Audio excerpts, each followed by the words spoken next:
Welcome dear friends, DK classes channel में आपका फिर से स्वागत है।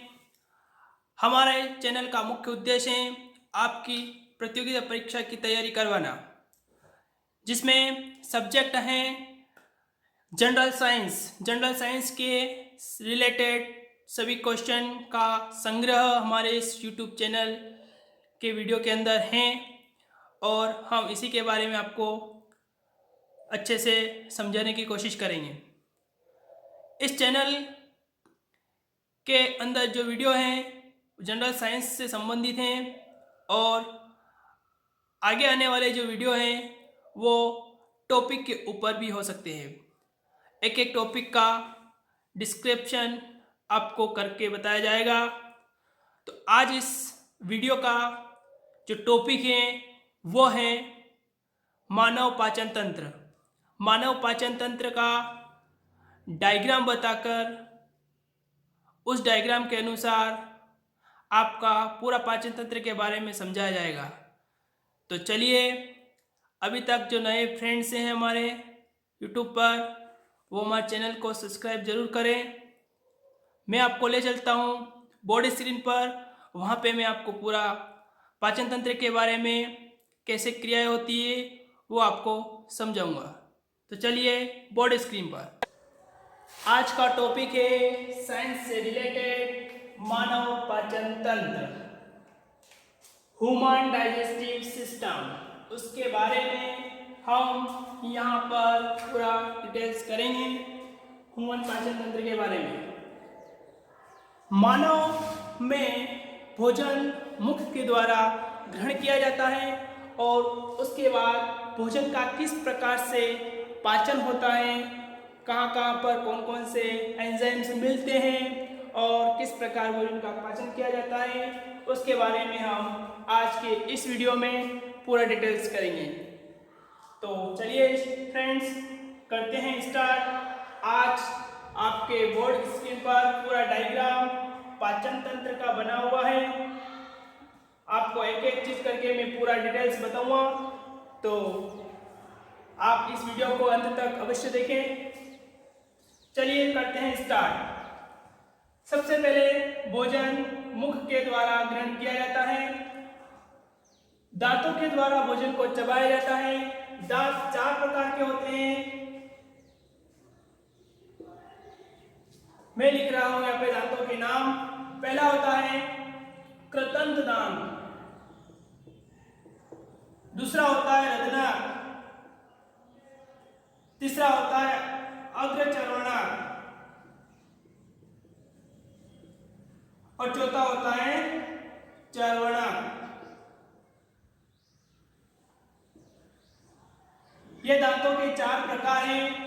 सबसे पहले कृतंत दांत जो होते हैं वो सामने वाले जो काटने वाले दांत होते हैं वो कृतंत दांत होते हैं। उसके बाद वाले आते हैं तिकोने दांत, ये होते हैं रदनक दांत जो इंसानों में एक जोड़ी पाए जाते हैं और मांसाहारी जीवों में ये अनेक जोड़ी पाए जाते हैं।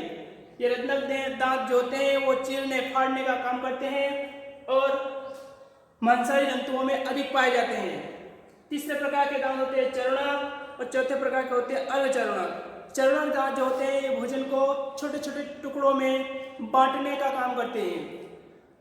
तो सबसे पहले हम कृतंत दांत के द्वारा भोजन को काटते हैं और फिर छोटे छोटे टुकड़ों में भोजन अंदर जाता है और दांतों के द्वारा यहाँ से फिर भोजन के अंदर लार मिलाई जाती है और लार मिलने के बाद भोजन लार में पूरा हो जाता है और फिर वो भोजन आहार नाल के थ्रू शरीर के अंदर आमाशय के अंदर पहुंच जाता है। यह भोजन आमाशय में जाने के पश्चात आमाशय द्वारा स्रावित HCl अम्ल, यहाँ पर हाइड्रोक्लोरिक अम्ल पाया जाता है। हाइड्रोक्लोरिक जो अम्ल होता है HCl,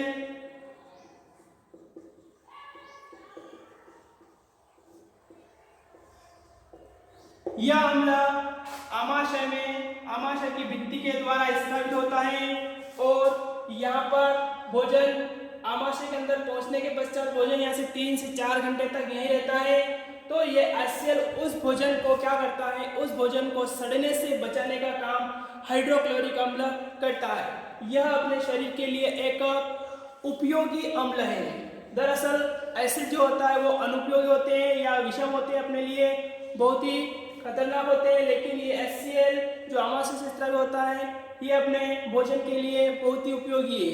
ये भोजन को सड़ने से बचाने का काम करता है। उसके पश्चात यहाँ से भोजन आगे बढ़ता है और यहाँ पे लीवर पाया जाता है। लीवर ये सब शरीर की सबसे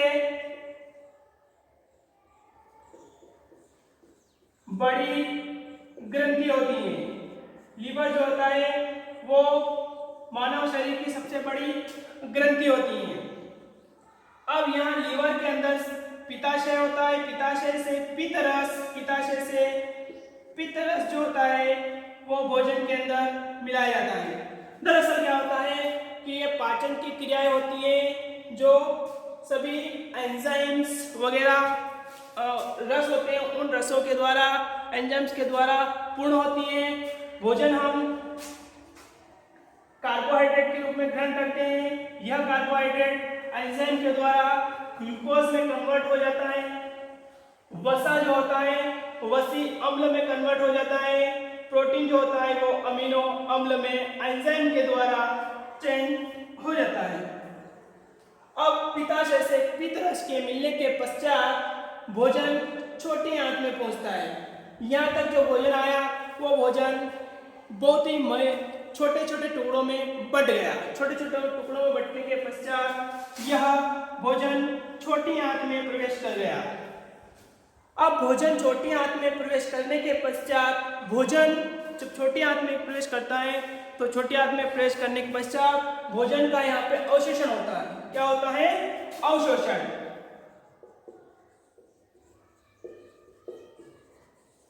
भोजन का अवशोषण। छोटी आंत की विलाई, छोटी आंत में विलाई पाई जाती है जो सूक्ष्माणु कहलाते हैं। जो विलाई होती है उन विलाई के द्वारा भोजन का अवशोषण होता है।